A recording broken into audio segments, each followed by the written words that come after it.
Welcome to the inner world of filmmaking. I'm your host, Tammy McGarrow. I'm a writer, director, editor, and a podcast producer. In this show, I will interview filmmakers in all facets of production and distribution.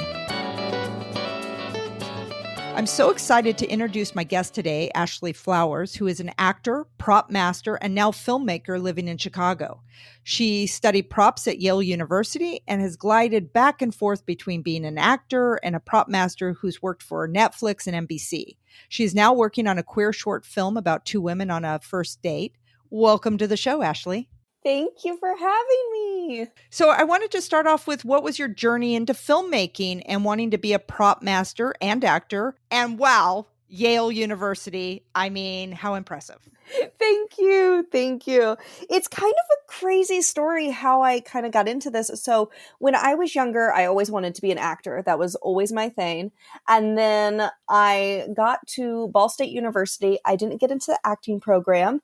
And I was like, okay, what am I going to do? Like, I have to do something in theater.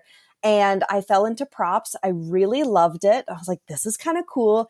And I also noticed nobody else was doing it. So I was like, okay, maybe this is my way in, you know? Right. Fell in love. I started doing internships.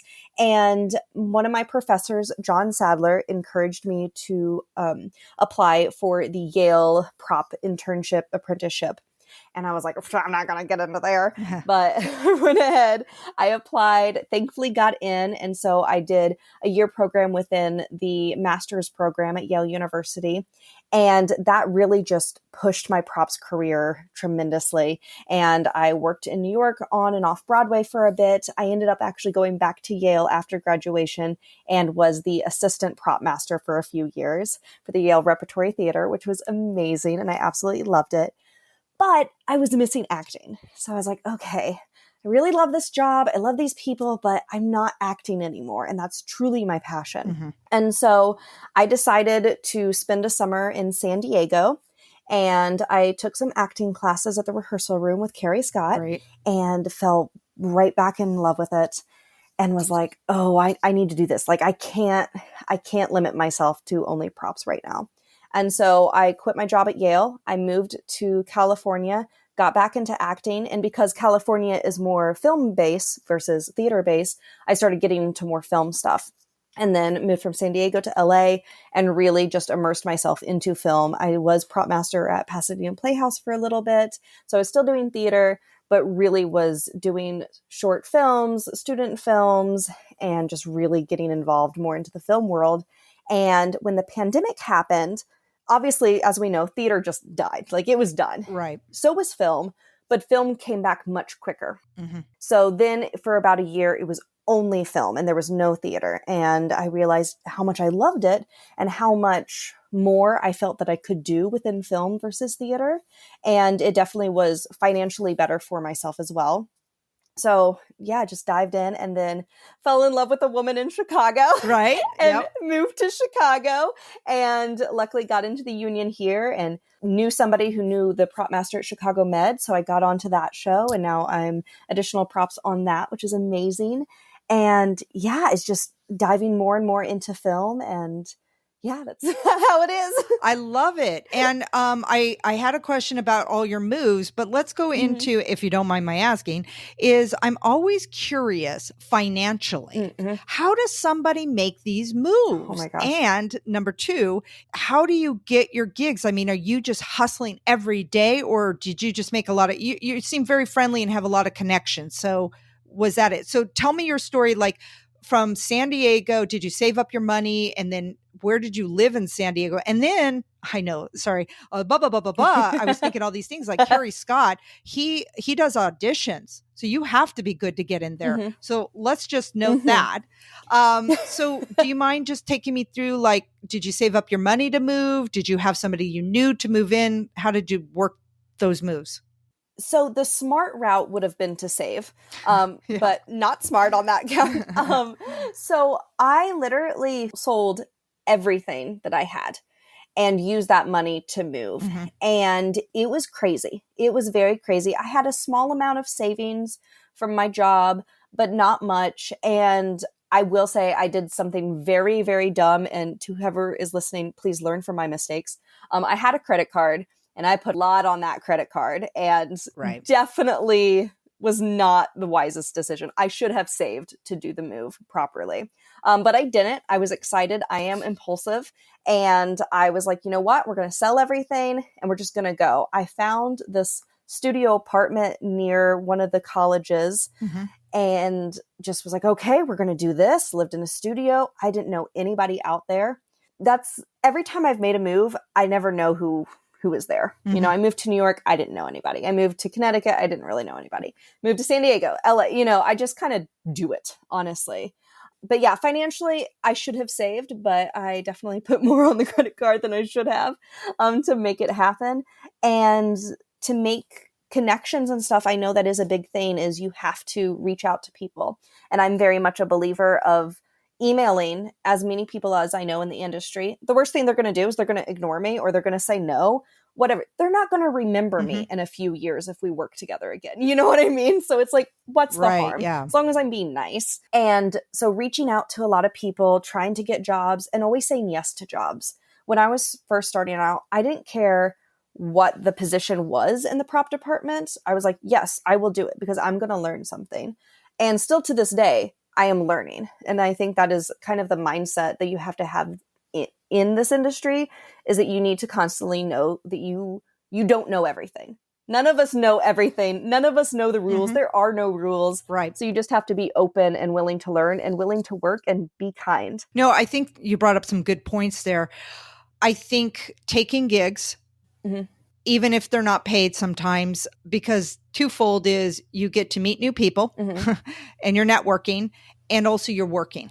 Yes. And I liked what you said about you're always learning something new. I totally agree. There's always more efficient ways to do things that somebody might teach you in an organization, or a prop you didn't know how to make and now you do. Yeah. So I thought that's really good. And then the hustle, I think with filmmaking, it's kind of, and especially in LA, you're a small fish in a big lake or maybe even ocean versus San Diego. You might be a bigger fish in a smaller lake or summer pond. Yeah. So you're more apt to meet a lot of people, but LA is definitely a different caliber, I think, of filmmaking. Yes. And to always be hustling. I made that mistake on one gig where I asked for a little bit more money, didn't get the gig, probably wasn't right for the gig anyway, but I learned a lot. Yes. I thought, oh, I will do that differently. So, but with what you just said about you have to just keep connecting with people, I'm going to reach back out and I'm going to say, hey, could I be the assistant to the person you hired? Because then I can learn more about that position. And I'll just work a couple of days for free to learn it. So it's keep trying, just keep putting it out in different ways. So when you were in LA, where did you live? Where did you end up moving to? So first I moved in with actually one of my friends from Yale actually moved to LA almost the same month.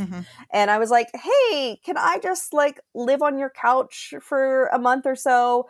I had met somebody that I thought was going to, help me with housing. So I was like, oh, I'll just be here for a month, no big deal. And then, moving in with this other person that I met, yada, yada.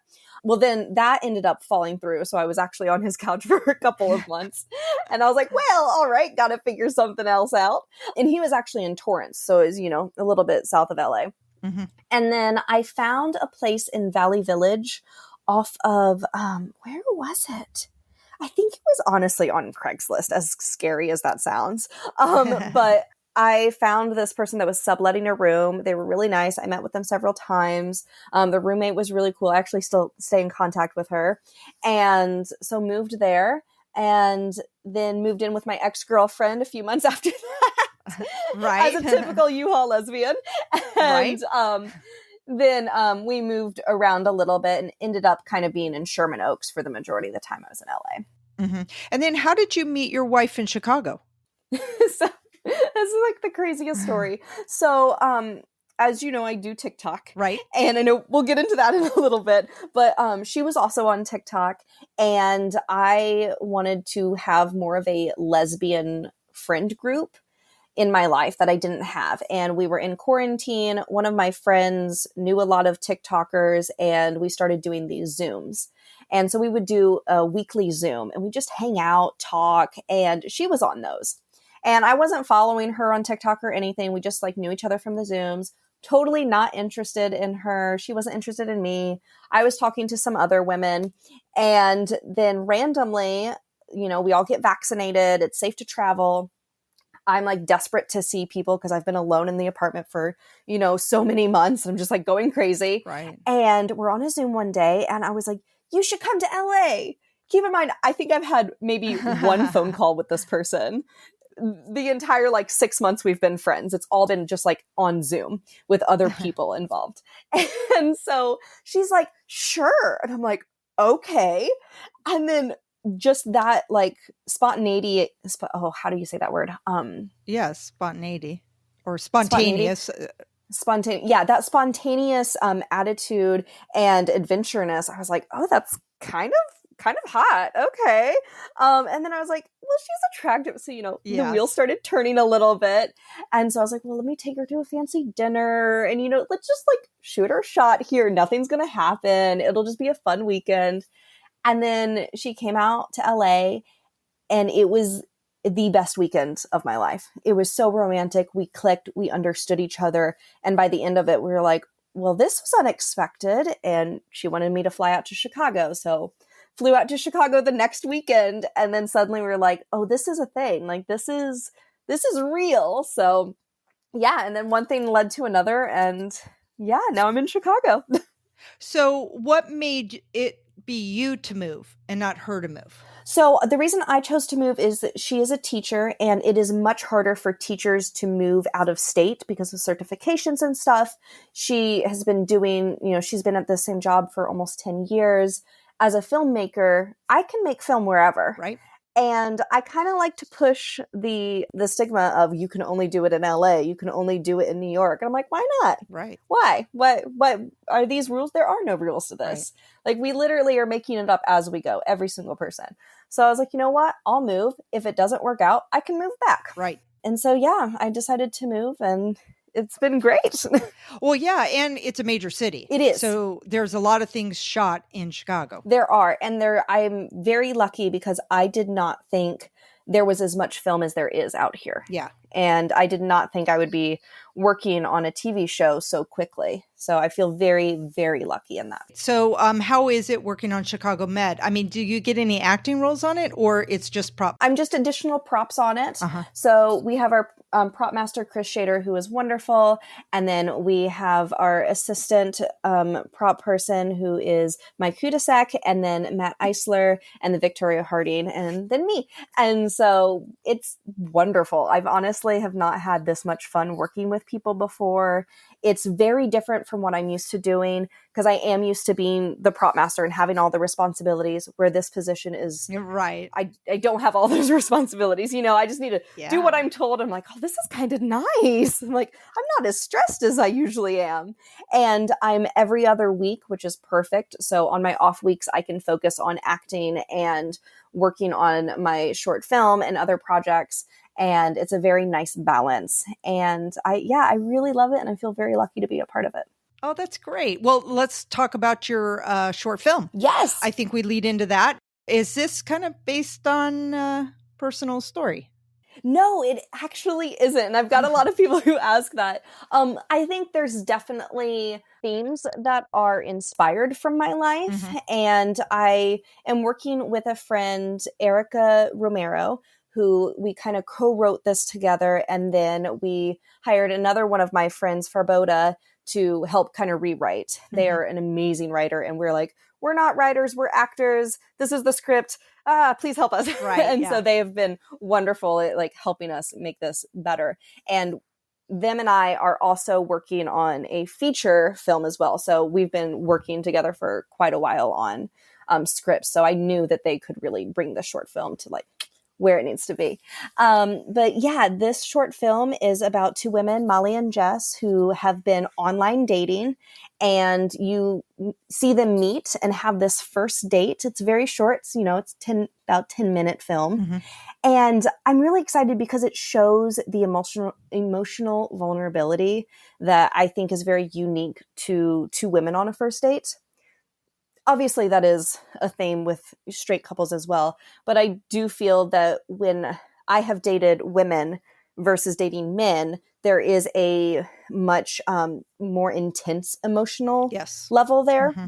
And you kind of get into heavier conversations that you might not do in a heterosexual relationship. Right. And I think that also feeds into that, you know, the stereotype of U-Haul lesbian. Like, we always joke about it, right? But I think there is kind of this psychology behind that of two women kind of get to those heavier conversations quicker than a male and female. Mm-hmm. Of course, that's not for everybody, but in my experience, that's what I feel. It seems that other lesbians feel that as well. And so I just kind of wanted to show that. And I wanted to show the excitement mm-hmm. and the nervousness that every single person has on a first date. You know, that is universal. Right. You find somebody on Bumble or Tinder and you're excited and you have this amazing connection on the phone. But then when you meet them, that might not be real anymore. You know what I mean? Like, you can't hide behind your phone. Right. Like, your phone is this like safety net. Yep. And then when you're in person, you're like, all right, here I am. Hope you like me. But yeah, so I'm showing that as well. And kind of the whole purpose, you know, the big thing of it is to just normalize lesbian dating.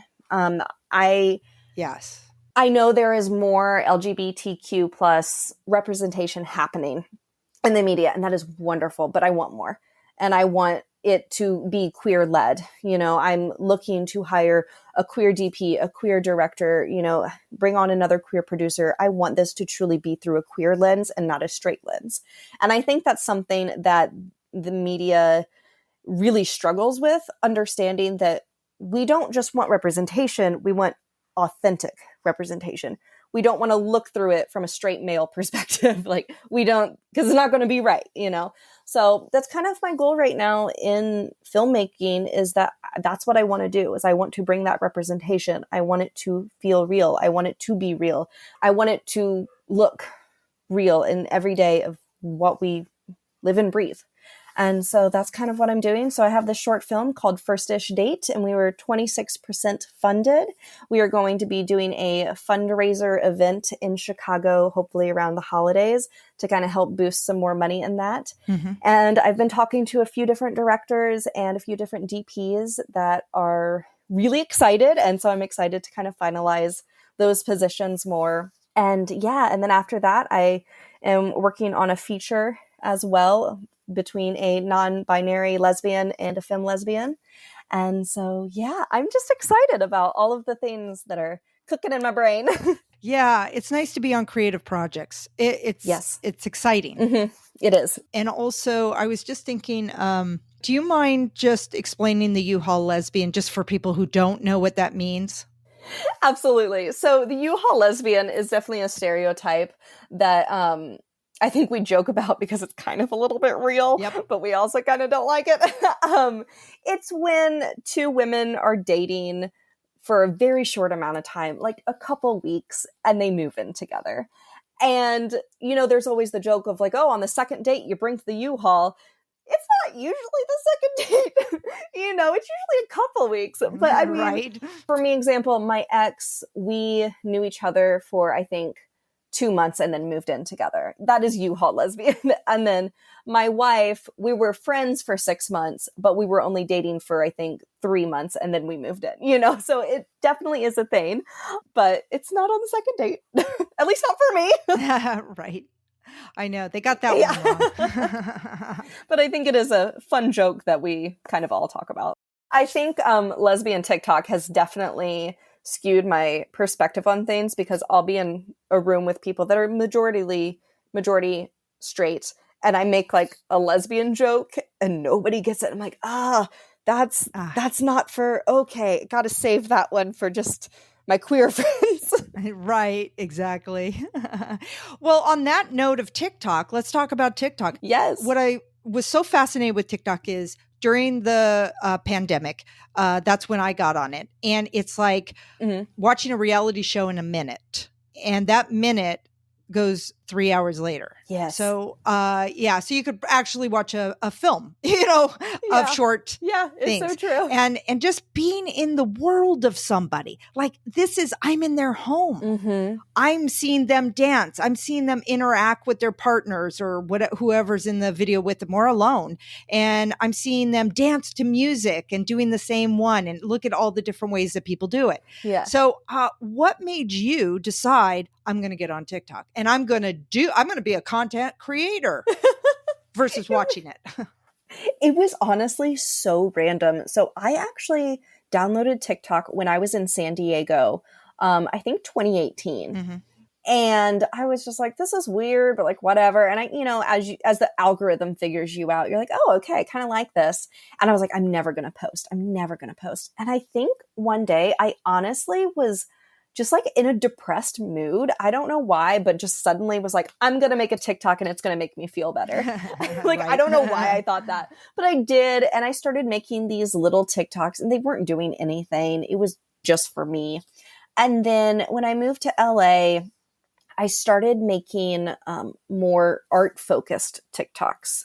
So there was a lot of like resin art. And this was pretty much when the pandemic happened. I was like, I got to do something. So I just started making more art at home, resin pours, and would make these videos. And people would love them. And they started going viral. And I mean, like, several million views on just one video. And I'm like, this is so weird. And so I started doing that. And that's what actually grew my following quite a bit. And then when I went through my breakup during the pandemic, I was like, I want to be on lesbian TikTok. Mm-hmm. Like, I'm just like, I'm done. I'm going to be like, look at me. I'm like, I got this, like trying to be all confident and boost. Right. It was so fascinating because you could see in my analytics a huge decrease in followers when everybody found out I was gay. And then you would see an uptick because all the lesbians were starting to follow me. Right. So if you were just looking at the follower count, you'd be like, oh, nothing's changing. But you look at the analytics and it's like up, down, up, down. Right. I was like, oh my goodness. And I think that was definitely the first time that I was getting a lot of like hate comments for being gay. And people being like angry and like, well, you shouldn't have an Etsy store if you're going to say that. And like, I was kind of like, well, what are we doing, guys?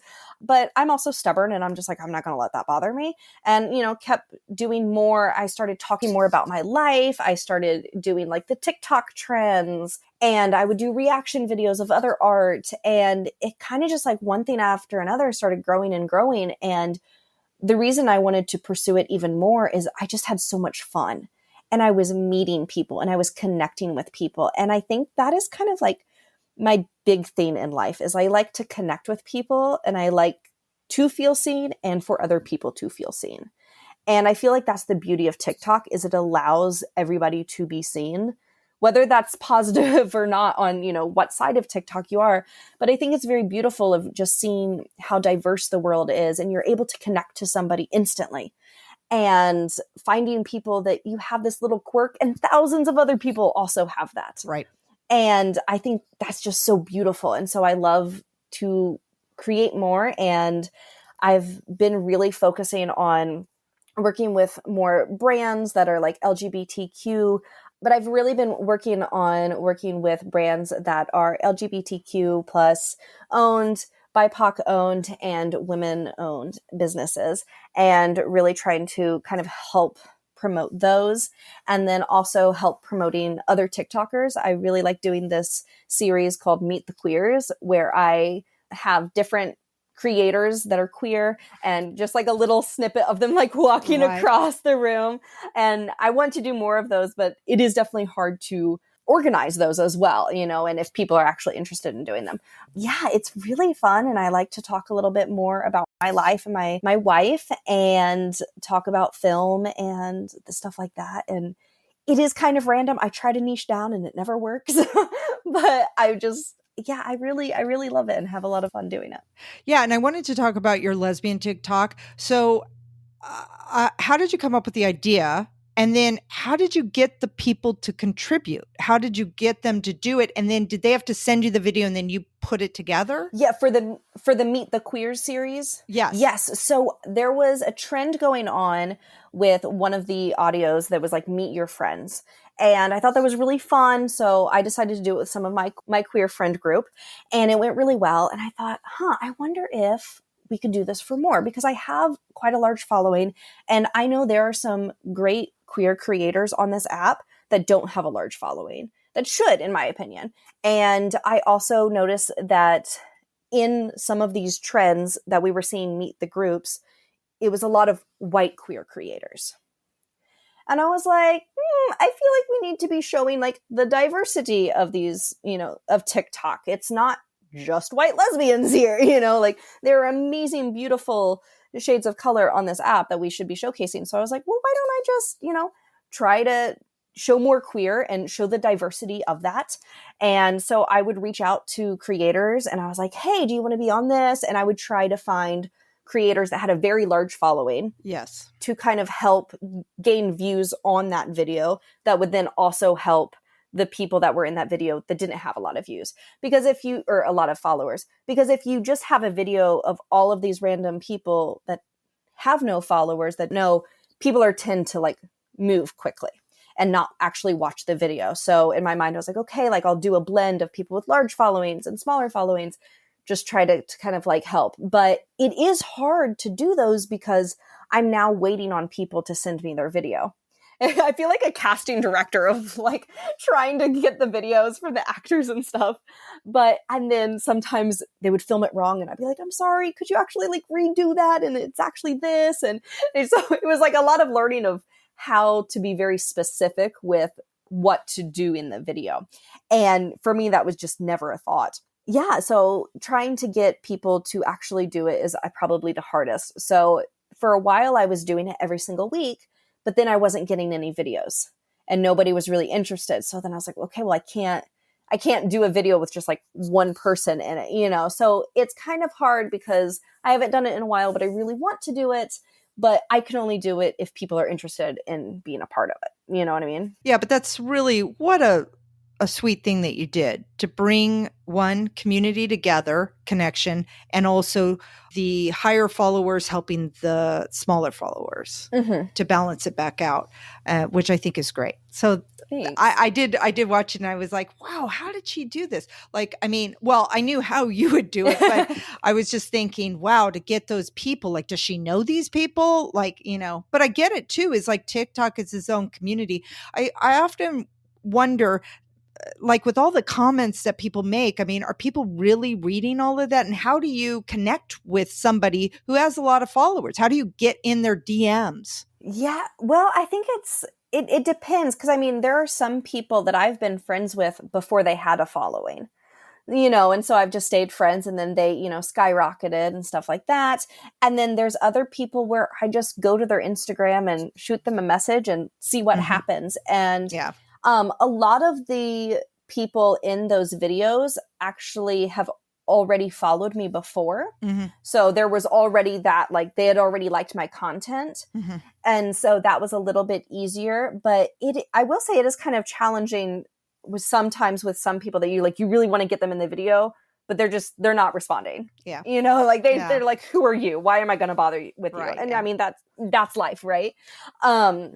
But yeah, it's tons of fun. And I try to stay in contact as much as I can, but it's also, there's so many people on TikTok. Yes. I try to respond to comments as quickly as possible.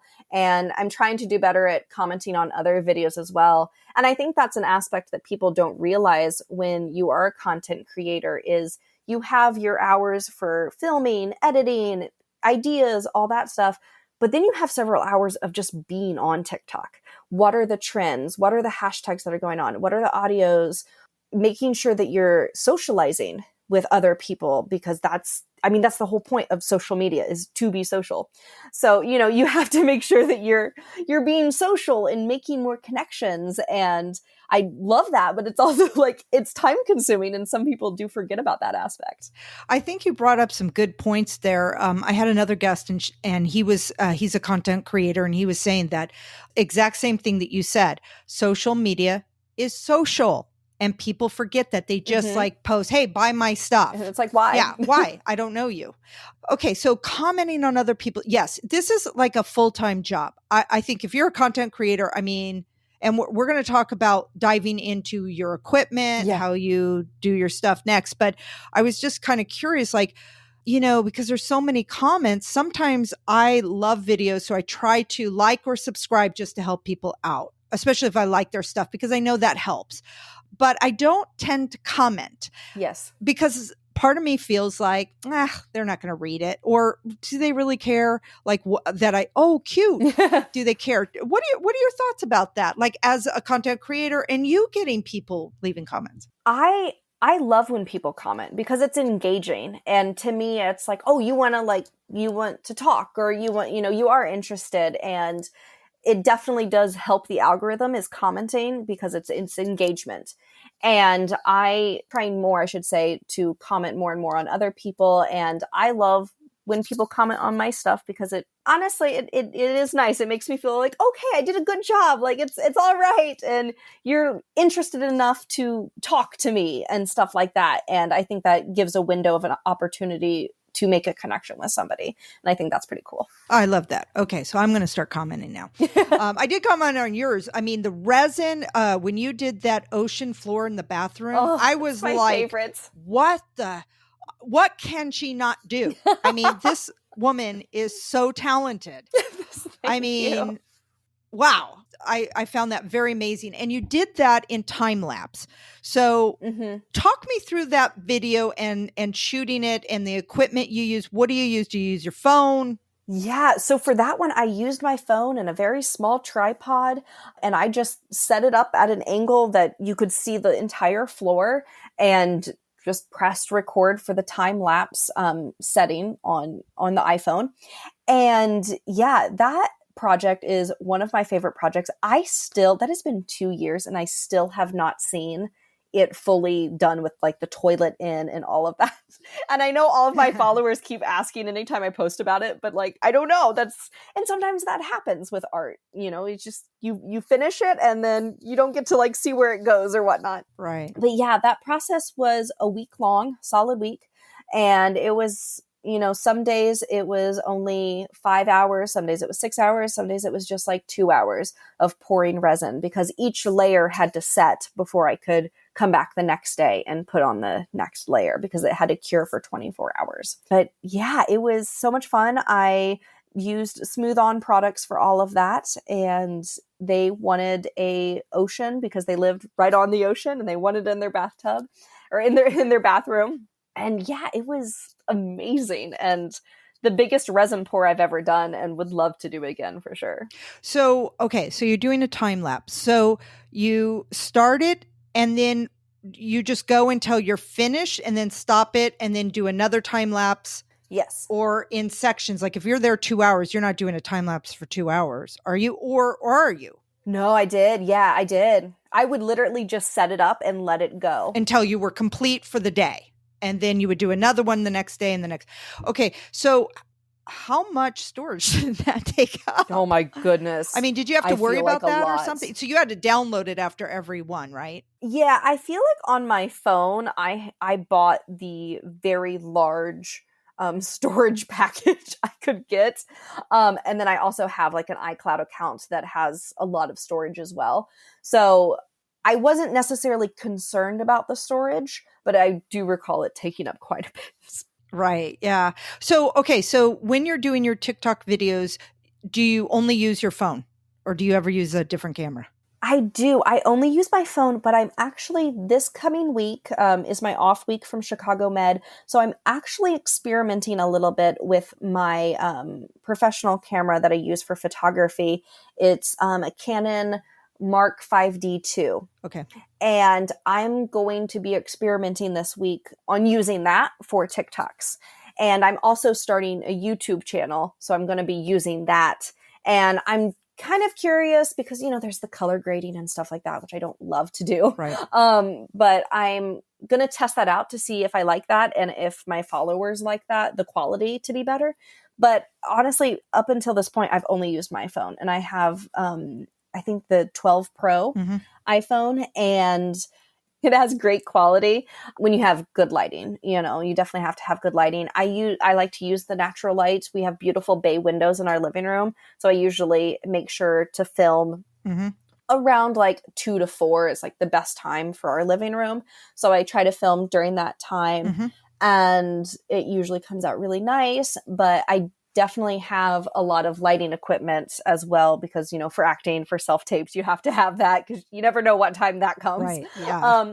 So I have, the typical ring light, and then I have a softbox light, and then I have these 2 small LED box lights that I also use if it's ever like at night and I need to film something. Okay. So typically when you're doing it during the day, it's natural light only. Yes. So no other extra lights. But then when you're shooting at night, then you'll bring in the softbox. Correct. Yes. Yeah. And you're lucky you don't wear glasses because the light that goes off. I tried doing one with the ring light, and I had my phone and I could see blue in my glasses. So I was like, what the heck?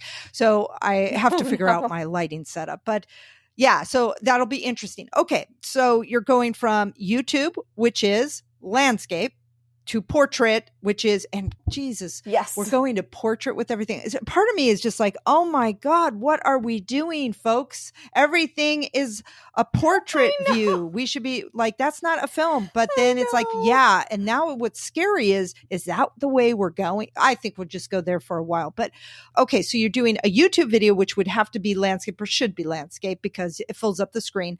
Then are you going to convert those to TikTok, or are you going to go, okay, I'm going to do a longer version and then I'll do a TikTok and do it vertical? For YouTube, I'm going to do the horizontal, and then I'm going to actually edit that long form video into a very 15-second, 30-second video for TikTok. And then I will just zoom in to make it horizontal. Yeah. And then you got to really worry about positioning of you for that. Exactly. So many things, right? Exactly. So there's so many layers. Like when I decided to start a YouTube channel, I was like, okay, this will be great, but it's also going to be so much more editing, and then crossing it over to YouTube, and then Instagram, or to TikTok, and then Instagram. Like there's a lot of layers there that people don't think. No. And what do you edit your videos on? I use CapCut and Splice. There are both apps on iPhone that I use that I think are very easy, user-friendly. And when I am using my camera and doing actual color grading and stuff like that, I usually just do Premiere Pro on my iMac. Okay. Yeah, because I was thinking that we're also going to shooting on your phone, and then you're editing on your phone, which I just think is I'm not going to do that. I'm just not, I'm an editor. So I was like, nope, I'm going to bring it all in. I'll put it in, DaVinci or Premiere, and I'm going to do it that way. But I know it's faster if you do it on the phone, but the phone is just so small. I just feel like, so I was just kind of curious, how do you come up with your ideas? And then what's your process? Walk me through, do you rehearse? Do you script it out? Do you wing it? How many takes does it take? Do you batch it? Talk me through what you do. And I'm sure it's different for everything, but just in general. Yeah. So I typically try to film as many TikToks in one day as I can. Mm-hmm. So I'll usually spend, several hours just filming different things. I change my outfit, try to mix it up so it doesn't look like I did it all in one day. And then I'll edit in the evening, and then I have them all ready to go. So I just have to click post during the week. Mm-hmm. And I definitely have specific times that I have learned are better for me to post at versus other times, because it's all this formula, right? It is every little detail is calculated. There's a lot of research on what works for me versus other people. And then for my ideas, I typically go through TikTok and just keep scrolling until something inspires me. There's a lot of trends. So I'm like, okay, this is trending. I've seen it like 5 or 6 times within the last, few minutes. So obviously this is trending. Okay, how can I use this and make it lesbian funny? Like what is the niche for lesbian of this trend, or filmmaking? How can I make that? Or is there something that, my wife and I do that could be specific for this trend? And so I try to think of that. I'll brainstorm with my wife quite a few times, and she'll be like, that's stupid, or that's funny. And I'm like, thanks, love you. Yeah, thank you. So yeah, no, she's great. I appreciate her opinions very much. And so, so I just kind of start thinking of ideas. I'll have a document on Google Drive that I'll just type up some ideas. And then when it's time to film, honestly, I kind of just wing it. I kind of just film it a few times. Sometimes it'll be like, the first 3 takes, I'll be like, okay, that's it. Perfect. Done. And then other times I'm taking like 12 or 15 takes because I'm so frustrated that this little thing is offbeat or this, that, but I try to film them quite quickly. I think it would be more beneficial if I actually mapped out even more and brainstormed more. That's, as filmmakers, like that's what you need to do. You can't just like go on set and then wing it, right? So I think it would be more beneficial if I actually curated something more detailed and specific. But unfortunately, time-wise does not allow me to do that. But I'm trying to do a little bit more of that and be more specific on what I'm putting out there. How often are you doing your videos and posting a week? So I try to post every day, Monday through Friday. Okay. And then Saturday and Sunday, I typically don't post. I'm trying to get into a better habit of also posting on Saturday and Sunday, but I've noticed when I post on Saturday and Sunday, my videos do nothing. They're just like nothing. I don't know if it's because everybody's on and there's just too much volume happening. I don't know. But I typically film all Saturday. And then when I work on the show, Monday through Friday, I'm booked. So Saturday is my only day to film. And then on my off weeks, I try to film a few times every single day and then still post every single day. And that is hard because sometimes I don't have anything to post that day and then I can't, but I try really hard to post once a day, sometimes twice a day if I can, and if I have the content for it. I love that.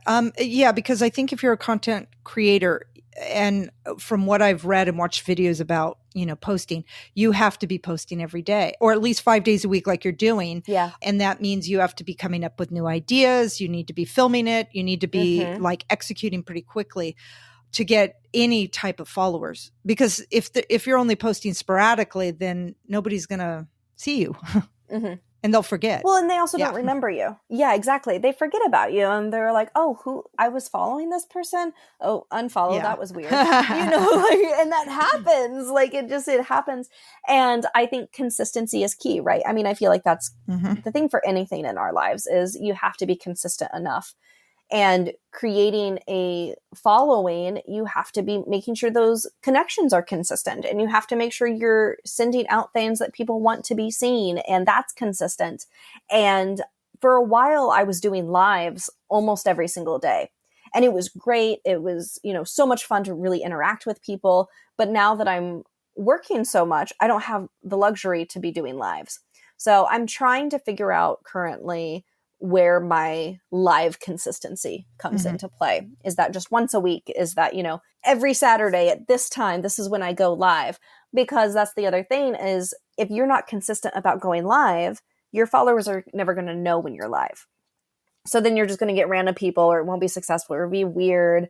I'll get a lot of men that are just like disgusting on my lives, and it's just blocking. And then it's like, okay, I'm just going to get off. Yeah. Because now I'm just getting harassed, So if your followers are aware that you are on live at this time every single day or once a week, then you're going to have them probably coming on. It's like a TV show, right? Yeah. Like Wednesdays, 8 p.m., Chicago Med, NBC, that's the time, right? Right. Yeah. So I'm trying to figure out the best route for that for me. What are all the channels you post on? I post on TikTok and Instagram, and then I just started the YouTube, so I've started putting some shorts on YouTube, and all of it is This Is Ashley Flowers. That's my handle for all of them, and my website, thisisashleyflowers.com. So those are the platforms that I use. I know that there are more socials like Twitch and Be Real. I've never gotten into them. I think whenever I have the time, I will look more into other socials. But for right now, those are my main ones. And why do you feel it's important for you to do TikToks and do the social media content? I think it's important because I want to make people happy. Mm-hmm. And I hope that I bring happiness or smile to random people. And I hope that it helps people feel seen. I mean, growing up, I never knew a lesbian could look like me. Right. Yeah. Like, as dumb as that sounds to some people, but it's true. Like, I was so closeted for so many years because my idea of a lesbian was the stereotypical butch lesbian, short hair, no makeup, didn't give a crap about anything kind of attitude, like that was what I thought a lesbian was. And I never knew that they could be femme and they could wear makeup and they could, feel more masculine some days versus femme some days. And I just hope that, it helps somebody out there. I think representation obviously matters. And I hope that positivity is out there for people to see on my content. And also I try to be real about like my mental health. And I think that is something that needs to be normalized as well. And I'll be honest with people of like, I'm feeling more depressed or like, I'm very honest with the fact that I have bipolar. And if people ever want to ask me about that, I will definitely talk about it because I think transparency is the key to everything. I feel that if the world was more transparent with every single thing, and I mean the worst of things, if we were all honest, then maybe we would realize we're all a lot more similar than people think.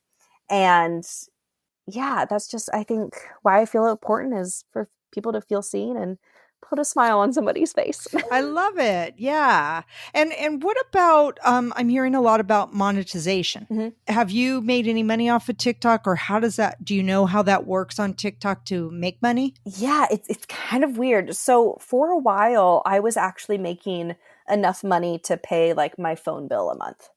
And, that's not a lot, but hey, it was still a phone bill, right? It's more than nothing. Okay. A lot of it is getting your followers to look at your merchandise or your Etsy store or whatever you have out there and talking about it too. And that's how you find certain little Etsy stores from TikTok of people talking about their products. So I was doing that for quite a bit. I've never been interested in really doing Etsy real, like it was always fun, like here a few dollars here, but it was never really like, oh, I'm gonna get rich off of Etsy, like that was never my plan. Yeah, right. But that definitely allowed for an income to come in, was just talking about my Etsy store. I was a part of the creator marketplace that you got, a few pennies for like thousands of views or something like that.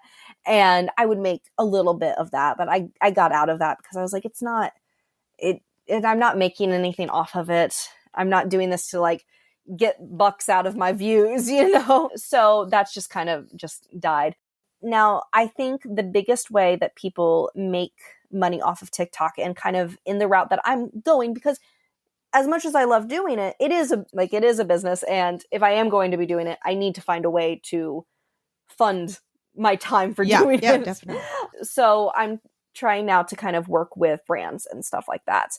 And that's a huge process of, finding the brands that have the same mission as you in life. And I want to be working with people that, are LGBT pro, and not like horrible people. So that's kind of like reaching out to brands and figuring out a contract of like, okay, right, I'll make these mini TikToks kind of showcasing your product, and then you pay this X amount per Instagram post and stuff like that. And so that's kind of my understanding of the monetization of TikTok. And then on top of that, YouTube definitely has a larger payout for their creators. And I think that was one of the reasons I decided to start doing more YouTube videos and then kind of cutting them down for TikTok to have one, I can talk a little bit more because as we all know, I like to talk. So I can talk a little bit more. I feel like my followers can get to know me a little bit more. Mm-hmm. And then that also is an easier way of monetization on view count versus TikToks, because TikTok views, you're not getting paid like really anything, but YouTube views, you get paid a little bit more. So I'm trying to kind of navigate that as well. Because as I said, as much as I love doing this, it is hard to do something full time for free. Yes, exactly. And no one ever should. Right. Like if you're making content, I do believe you should be getting paid for, you know? So I guess then the question for anybody, because my last question for you is any tips for people wanting to get on TikTok or any kind of platform for content creation, you know, especially if you're wanting to make money doing it, because it is a full-time job. What would be your recommendations with you doing it? I would say if you were wanting to do social media for the money, then maybe that's not the right route for you. If you want to do social media, firstly, you should be doing it because you love to do it. If you're just doing it for the money, it's, in my opinion, just going to come across that way. It's going to feel ingenuine for people. It's more of like, it feels like a money scheme, you know?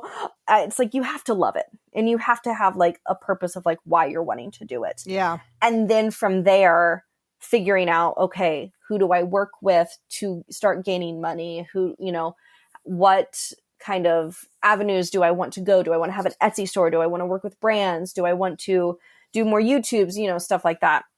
But I think you have to love it if you want to be doing it, because I think it's kind of like the same idea with acting, right? Of like, are you being an actor because you love the craft or you want to be famous? You know what I mean? Like, I feel like it's kind of in that vein. And you should be doing it because you love to do it and want to make connections, and you're willing to do the work too. Yeah. Like it's work. Right. Yeah. No. And I see a lot of it is about education. You know, people are, you know, they're either being funny or they want to share, like, so far my feed is a lot of workouts. I wonder what that's trying to tell me, but no, but I love them. I mean, and maybe that's why I've been liking them. So now I'm seeing all these workout video stuff. Yeah. I mean, it is kind of amazing how they're sharing their talents and that you can learn stuff in a minute. Yeah. I think well, I actually just read something recently that TikTok is about to surpass Google on searching. Yeah, like people are now going to TikTok to how to play basketball, how to snowboard, you know, how to edit a video, because there's all of these people already talking about it, and it's within seconds that you get the information. And so it's pretty interesting that is becoming more of a search engine than anything. I still find it a little hard to navigate TikTok. I was like, why can't I see that person's video? And then I'm like, what's the person's name? I don't remember their name. And how do I look them up? And how do I get this stuff? Or where are they? Is there, I guess there's a search function on there, but you'd have to know their name. Yes. Or a keyword. Yeah, you would either have to know their name or like, a keyword that they used or what the video was about. And if it was a video that had, 7 million views and you knew it was about, building a desk, maybe you could type in woman builds desk and coffee table. Yeah, right. Like you're like, and then maybe it might come up because it has so many views. But that definitely is the thing of, if you don't know their name, they might come across your page again, but they might not. And I think that's the very interesting thing about TikTok too, is there's millions and millions of people on there. And you see them and they might be gone unless you're following them or anything. And it's kind of, I don't know, I find it really cool that like, it's just this moment that can be gone. It could come back, but there's something kind of cool that it's just like, and there it goes. There was just a person there was this real person that you had a moment with, and then it's gone. Right. Yeah. Yeah. No, totally. Because I was thinking when I started, the people that I would see their feeds to now are very different. And a lot of the people I might think about, which is so interesting. Isn't it interesting? Like you as a content creator, I mean, somebody's going, that Ashley, I remember her, or maybe they don't remember your name, but they go, oh, that curly haired girl that would talk about, I remember her. Wow. I wonder what she's, like you're in everybody's life. It's so random. It's so weird. And so what's crazy is last night, Kat and I went to the Tegan and Sarah concert in Chicago. And oh my gosh, it was amazing. I loved it. We were like really close to the stage too, which was awesome. But Kat later was like, there was this couple that was pointing directly to you. And I was like, what do you mean? They were like, it's like they were trying to figure out who you were, or like they like, and it was like directly to me and everything. And she was like, that's why I kind of like walked away, because it was kind of weird. And I was like, yeah, do they follow me on TikTok? Like, that was like literally my first thought was like, right. I mean, we're in a room filled of lesbians, and I know there's a lot of lesbians that follow me. So like, maybe that's it. I don't know. Or maybe it wasn't at all. And they were just like, oh, I like her shirt. I don't know. But it was just so bizarre that like, there have been times in the past where I have had strangers come up to me and be like, I think I follow you on TikTok. And I'm like, oh, like, cool. I'm like, are you sure? Like, the first time it happened, I was like, oh, it's probably somebody else. And they pulled up my page and they're like, oh no, it's you. And I was like, oh yeah, I think you do follow me. Hi. And I really love that. And I love to like chat and everything. And then I'm always so curious. I'm like, why? Why are you following me? Like, I don't get it personally, but it's cool, I think. Well, yeah. And, you know, it's funny. You want to be an actor, or you are an actor. But this is a different stardom. Yeah, it's weird. It's very bizarre. It's very, very bizarre. But it's cool too, isn't cool. it? It's like kind of cool. You're like, yeah, I'm that TikToker you follow. I mean, that is just so cool. That what I love about social media is you're affecting people's lives that you don't even realize you're affecting. And so if you're doing good out there, which I hope, you know, I see some other people that are, I'm like, why do they get 2 million? It's such bad behavior. Yeah. But the people that are really doing good and are genuine. And, you know, the thing about you, Ashley, is you are so bubbly and so positive and such a ray of light that when I see you, I'm always like, how can she be so happy all the time? You know, but I mean, you're always just, and again, I'm having a moment in your life. I didn't see your I'm depressed, everything sucks videos, but I'm only catching you on the high. But maybe but again, I always feel like in life, you attract what you need or where you're at. And maybe for me, I need to see, because sometimes I can be so heavy and deep. Like meaning just like I'm an intense person. Yeah. So sometimes the light is harder. Yeah, no, I get that. Yeah. You know, to be like when you see people, it's like, how can they be happy all the time? But yet you want that. Yeah. It's so nice to see you on there, all just always bubbly and happy, and even your trailer, which I thought, how did you shoot your trailer? Was that on a phone? Because you did a good job on that trailer. Thank you. I was honestly so nervous. I was like, I'm not a DP. I don't really know what I'm doing here. I'm not an editor, but here we go. So I used my Canon camera. Okay. And I told Kat, I was like, hey, can you take the dogs outside? I'm going to film this real quick. And she's like, okay. And I had like a shot list in my head of like what I wanted it to be. And because I had just recently had COVID, I couldn't meet up with my partner, Erica, to like film something together. So I was like, you know what? I can do this at home. We're going to make it happen. Honestly, I kept thinking about TikTok. And in TikTok, everything's quick. And like you cut to things very quickly in TikToks. So I kind of had that format editing brain on, I guess, and set up, you know, all of my lights, set up my camera on my tripod, figured out the angle that I wanted. I'm definitely a person, and I think this comes from my photography background, of I like different angles. Like I like very weird, like try to do something different, something that we don't normally see on camera. So I tried to do that as best as I could with the space limited. Obviously not every shot is like really cool, but like, you know, like I was trying to do something fun. In the shower. Yeah, in the shower. I was like, yeah, let's get in the shower and like wash our hair. I'm like, that's the thing you do before a first date, right?